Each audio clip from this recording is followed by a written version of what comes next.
చేశాడు డిఫెన్స్ ని and centre లో పాయింట్ సాధించాడు. ఫైన్ రకనే షాట్ ముతల్లా లాస్ట్ 5 8 లో 4 పాయింట్స్ సాధించాడు. 4 టైమ్స్ ఒక పాయింట్ కూడా సాధించాడు.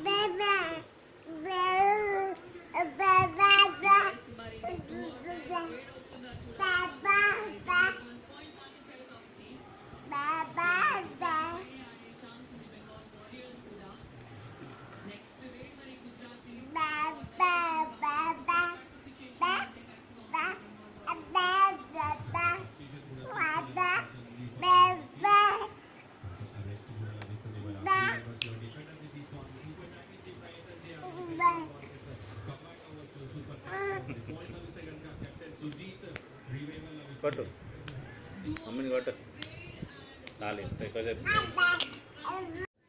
అది స్లో మోషన్